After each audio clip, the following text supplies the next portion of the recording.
Ashama harka dhaggeeffattoota keenya qophiin keenya guyyaa hadhaa seenaa gootota Oromooti. Akkuma armaan dura seenaa gootota Oromoo isiniif dhiyeessaa ture har'as seenaa goota Oromoo tokko qabadhee dhufee jira. Turtiin keessan nafaan haa ta'uun affeerraa kooti. Seenaa goota Oromoo Jaal Laggasaa Wagii.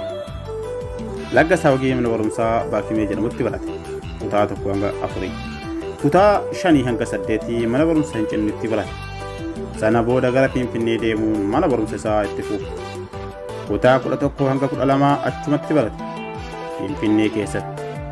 Laggasaa Wagii erga mana barumsaa isaa hanga kutaa 11 baratee booda barnoota akkaadaamii dhiisee barumsa makiinaa fi konkolaataa oofuu bara 1975 keessa barate. Ogummaa isaa kanaanis hojiilee adda addaa irratti bobba'uun hojjechaa ture. Laggasaa Wagii hojiilee daldalaa Dirree Dawaa deemuun waggaa 7 dalage. Akkasumas itti fufuun gara dhiha Oromiyaa deemu daldalaa ture. Laggasaan obbolaa 5 kan qabu yogguu turetti akkasuma Laggasaan bara 1987 waxabajjii 27 haadha manaa isaa Washinet Geetaawun fuudhe. Haadha manaa isaa kanarraallee ijoollee dubaraa 3 argate. Abaawatti makamuusaa. Laggasaan jaalala guddaa uummata Oromootii qaba. Wucuuccaa uummata Oromoo gahu boqonnaa waan isa dhorgeef bara 1990 maatii isaa jaalatu dhiisee dhiha Oromiyaa deemuun qabsoo bilisummaan hoogganu abaawatti makame. Bara 1991 barumsa siyaasaa fi leenjii waraanummaa marsaa 18ffaa gahummaan xumure.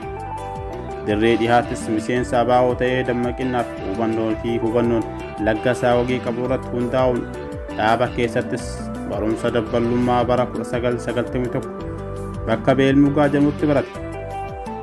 Akka baratee ba'eenis dirqama dabballummaa zoonii Beejiitti ramadame. Zoonii kana keessattis dirqama dabballummaa haala gaariin osoo bahaa jiruu dargiin kufe. Bulchaa yeroo sanaa tureettis kaayyoo abaawoo uummata Oromootiif ifnana tokko malee barsiisaa fakkii guddaa miseensaa ta'ee fi uummata birattis jaalala guddaa nama horate ture. Abaawoon mootummaa ce'umsaas akka baheen woboo naannoo jirutti dabalamuun diinaaf jabinnaan lolee lolchiisaa ture. Falmaa diinaa wajjin godheen hanga bara 1993 itti fufuun of ijaaruun humna daangaa Suudaanii fi Itoophiyaa ba'e waliin ture. Bara 1994ttis itti fufuun of ijaaree walakkeessa dhiha Oromiyaattis deebi'ee keessaan Laggasaa tokko ture. Woboonis diina wajjin falmaa hadhaawaa itti fufuun bara 1997 keessa eega mootummaa wayyaanee magaalota Suudaan Hormuuk fi Giizaan rukutee qabatee turreen dhiheessaa akka hin cufamneef humnaa of duubaa daangatti deebi'e keessa ture Laggasaa Wagii. Bara 1993 hanga bara 1998ttis sadarkaa miseensummaarraa kaasee hanga sadarkaa qondaala waraana olaanaatti dirqama fudhatee hojjechaa ture. Bara 1998 keessa miseensota abaawoo leenjii addaatiif biyyoota ollaatti ergaman keessa ture. Leenjii isaa xumuratee hanga ramaddiin biyyoota ollaa keessa jiran akka ijaaruuf dirqamni itti kenname. Akka kanaanis tooftaa Jeneraal Laggasaa godheen bara 2000 keessa Oromoota biyya ollaa keessa jiran waliin qabuun waldaa hawaasa Oromoo Eertiraa ijaare. Qabsoo bilisummaa Oromoo irrattis qooda akka fudhatan taasisee jira. Akka kanaanittis Laggasaan Wagii bara 1998 hanga bara 1999 irraa kaasee itti aanaa mooraa leenjii abaawoo waliigalaa ta'ee hojjechaa ture. Bara 2000 irraa kaasee barumsaa fi haaromsa waraanummaa siyaasaa fi hiikaa erga baratee booda ajajaa woboo zoonii dhihaa Jireessaa Caalaa jalatti ajajaa bobaa fi qunnamtii sabaa dhihaa ta'uun bara 2002ttis dirqama dhaabaa fudhatee gara dirree dhihaatti bonaa leenjii waliigalaa dhaabbichaa irrattis bobba'e. Sochii seenaa qabeessaa fi mootummaa wayyaanees raasaa ture. Woboo bara 2002 baddallee dhiha Oromiyaa Qeebee, Dambidoollo, Giddaamii, Beejii fi Mandii keessattis taa'aa turan. Irrattis akka ajajaa waraanaaf siyaasaan hoogganamu mul'atu kanneen jiran. Erga ajajaan woboo dhiha Oromiyaa jireenyaa Caalaa wareegamee booda hanga bara 2008tti wareegama ajajaa waboo dhihaa Oromiyaa ta'uun falmaa hadhaawaa fi gootummaan guututti diina waliin ta'ee hoogganaa waraanummaa fi siyaasa kennaa ture.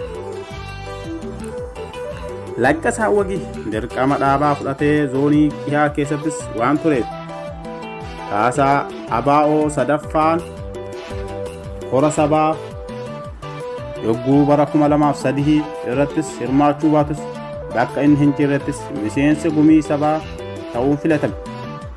Dirqamni itti kenname dirqamaa fi itti gaafatamummaa dachaan itti kenname kanas ga'umsaa fi of kennee hanga wareegama lubbuu isaa kennutis goota qabsoon ta'uu itti mirkaneesse jira. Laggasaan diina birattis kan baay'ee sodaatamuu fi gootummaa isaa abbaa tooftaa fi malaa ta'uun diinota keenya otoo hin jaalatin kan ragaa bahanidha.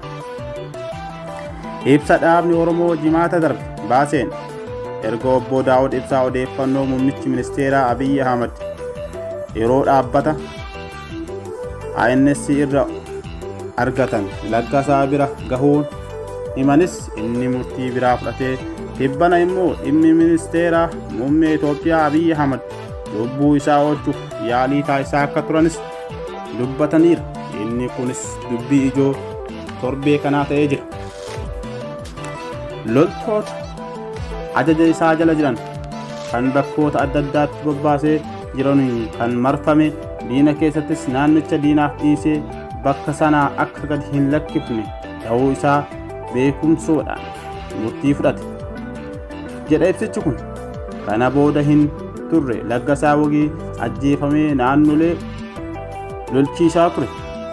Laggasaa Wagii keessumaa dhaloota ammaa biratti haalaan ni beekama. Keessumaa naannoo seenaa beekan seenaa isaa beekna kan jiran waraanaan akka cimaa ta'ee dubbatu. Laggasaanis waraana keessatti nama akkaan cimaa ture, nama lolee lolchiisu jedhu obbo Mikaa'el Booranaa.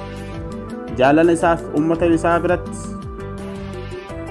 qabsoo isaatiin kan beekamu, diina biratti illee sodaa guddaa kan irraa qabanidha. Diina keenya birattis qabsoo guddaa gaggeessuun nama baay'ee ifaajee guddaa uummata Oromoo biraa qabudha. Yeroo ammaa garuu maatiin isaa qabsoof jecha dhiisee biraa deeme biyyoota Awurooppaa tokko keessa akka jiran BBC'n odeeffannoo nuuf gabaasee jira. Waan na dhageeffattaniif galatoomaa. Ani kan isiniif qopheesse Areerii Kadiir.